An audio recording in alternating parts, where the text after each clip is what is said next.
না কাইলৈ ঈদুল জুহা আছে আৰু যিসকল লোকে ঈদুল জুহা উদযাপন কৰিব তেওঁলোকক যাতে কোনো অসুবিধা নহয় আৰু তেওঁলোকে যাতে শান্তি শৃংখলা বজাই ৰাখি ঈদুল জুহা পালন কৰিব পাৰে।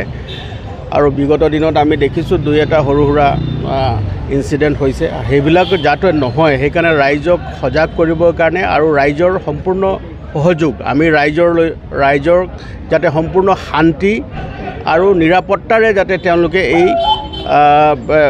এই যিটো উৎসৱ তেওঁলোকে পালন কৰিব পাৰে তাৰ কাৰণে আমি বিশেষ এটা মাৰ্চ কৰিছোঁ। গাড়ী আৰু বাইক লৈ পেলাই আমি গোটেই জিলাখনতে আমি মাৰ্চ কৰিছোঁ আৰু তাতে আমি এইটোৱে এনচিয়ৰ কৰিব বিচাৰিছোঁ যে যিসকল লোক আছে যিসকলে এই ঈদুল জুহা উদযাপন কৰিব, যিসকল লোকে কৰিব তেওঁলোকৰ যাতে কোনো অসুবিধা নহয় আৰু সকলোৱে ৰাইজে শান্তি শৃংখলা বজাই ৰাখি এই ঈদুল জুহা যাতে শান্তিপূৰ্ণভাৱে সমাধান হয়, শান্তিপূৰ্ণভাৱে যাতে পাৰ হৈ যায় তাৰ কাৰণে আমি সকলোৱে এই কাৰ্যব্যৱস্থা গ্ৰহণ কৰিছোঁ। বিগত দিনতো আমি এই ধৰণৰ কাৰ্যসূচী লৈছোঁ।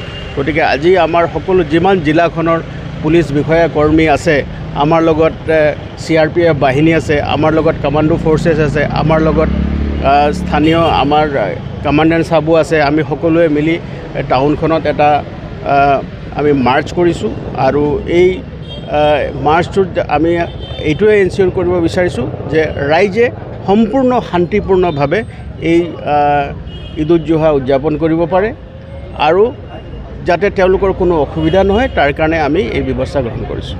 আৰু এই সময়ছোৱাত কোনো দুষ্কৃতকাৰী লোকে আহি যাতে শান্তি বিঘিন্ন কৰিব নোৱাৰে তাৰ কাৰণেও আমি কাৰ্যব্যৱস্থা গ্ৰহণ কৰিছোঁ। Thank U.